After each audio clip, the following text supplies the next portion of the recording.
I talk about this mindset of the West versus the Islamist mindset. It's completely and utterly different. And you'll learn all about it. It's not the main focal point of the book, but it is a focal point of the book. This kind of question and the idea that compromise, can't you work things out with them? They have no intention of working things out with us. They play long ball like the Marxists, the Communist Chinese. They play for 1,000 years. The Islamists do the same thing. And you're going to learn about their mindset. You're going to learn about how they think. You're going to learn about how they talk with each other, how they laugh at stuff like this. They laugh at paper agreements. They laugh at the whole thing. They hate the West. They do not abide by our rules. You know, you say, well, you signed a deal here under penalty of perjury. What? They're called terrorists. They kill people. They're not going to comply with this. They don't comply with anything.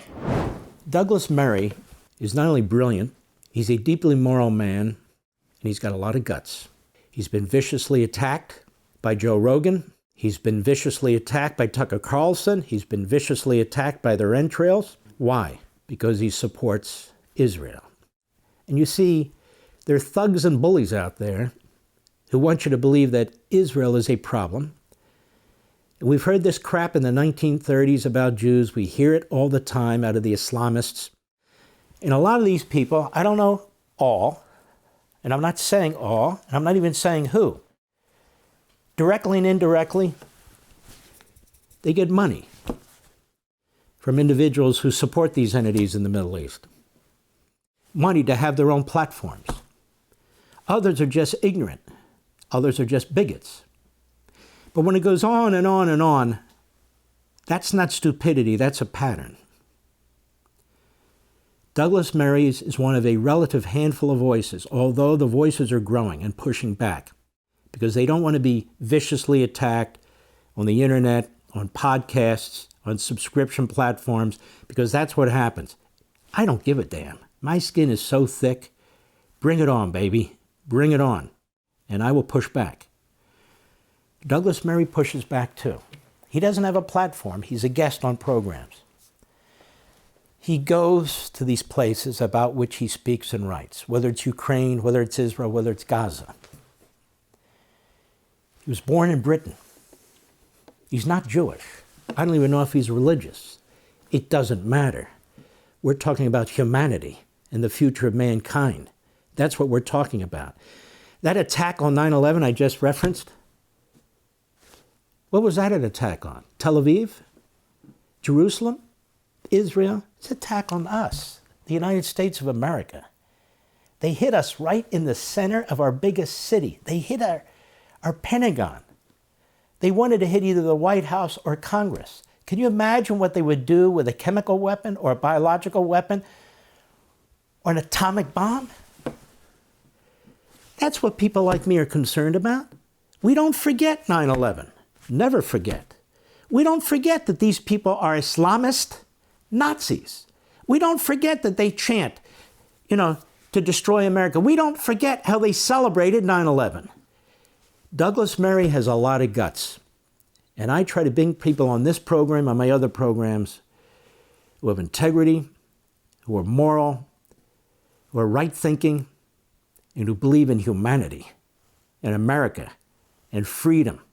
And yes, that Israel has every right to fight for its existence. Here's Piers Morgan with Douglas Murry on Uncensored. Go. But do you not feel that something has to give here, that this has to get resolved somehow, and that the only way to do that is, as with all these situations, you have to eventually compromise in some way? And the problem for Netanyahu is that people think he is completely incapable of offering Hamas any compromise. So let's stop here. Compromise. Were we thinking about compromise 2 years after 9/11? The hell is compromise? When we were hit by the Japanese, were we thinking about compromise? No.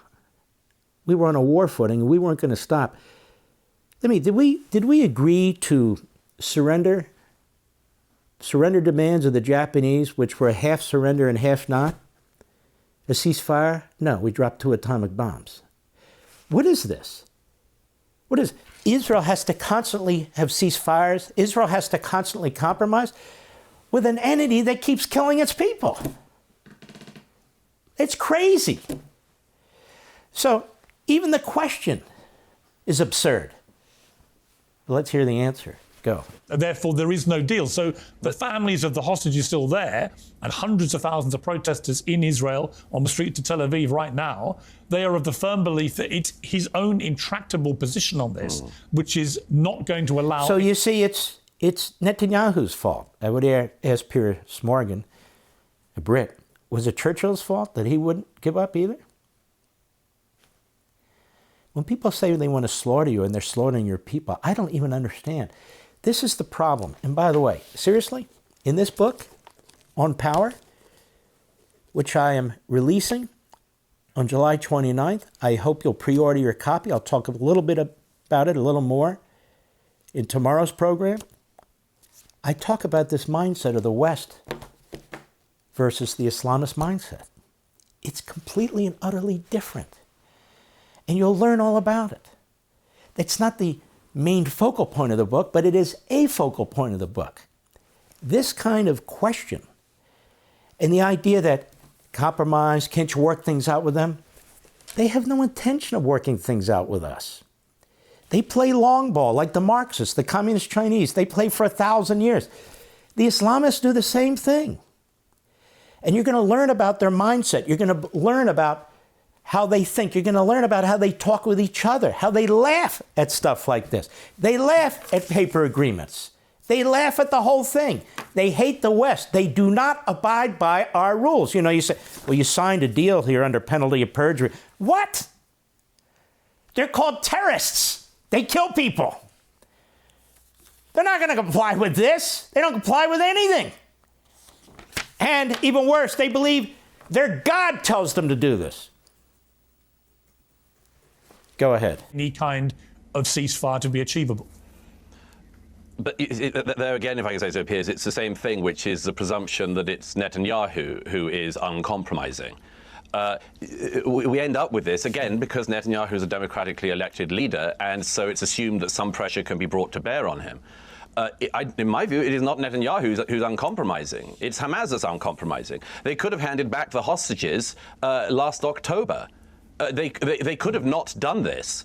I mean, they could have tried to build a state since 2005 when Israel withdrew from the Gaza and handed the place over to them. Hamas could have used the billions of dollars and pounds and euros that British and European and American taxpayers gave them since 2006. They could have used those billions of dollars to build up Gaza.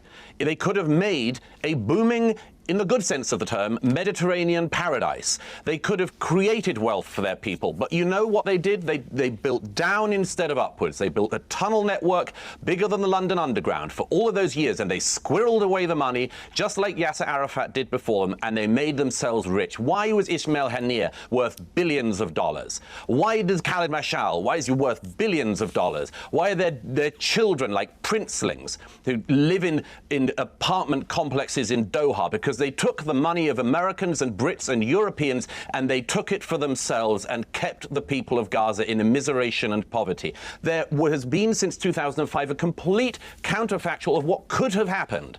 But the Hamas leadership didn't want that. They have said themselves they want to use Palestinian children and their lives in order to pressurize the world. These are fanatics. They want the death of their own citizens. Their own citizens, in order to get world opinion turned against Israel. Again, how do you negotiate with that? The assumption always is in the West today, because we're so sort of fat and lazy in our expectation that peace is the norm, and that historically it's the norm. We're so full of our own expectations and presumptions that we always think that wars end by some kind of compromise and coming around the table, to use the cliche. They don't. Historically, most wars end because one side wins and one side loses. And one of the reasons, in my view, why there is this endless rounds of war in this region is because the Israelis are never allowed to win, and Hamas, in this case, are always allowed to draw. And I think that that is simply to set up the precursor for the next conflict. If Hamas come out of this with a fighting capability, then there will be another round of this war in a couple of years. So when David Lammy and others say what we need to have is a peace deal, I'd say on what terms? Everybody wants peace except for Hamas and the fanatics. Everybody else wants peace. All of these people in the south, these kibbutzniks and the party-goers and others who were murdered on the 7th, all dreamed of peace with their Palestinian neighbors and brothers and sisters. Who stopped that peace being possible? Hamas, from 2005 and again to this very day. Brilliant. How do you even argue with that? I mean, all I hear are bigoted, outrageous statements about the Jews and Israel. And not only that, evangelical Christians who support the state of Israel, the attacks on Netanyahu because he's a powerful, courageous leader of a country that needed a powerful, courageous leader. So people in our country and the radical left in Europe and the radical left in Israel, they want to take down the one guy that's the glue that's holding the place together, which is suicidal. It's really quite outrageous. For all this and much more, sign up for Levin TV.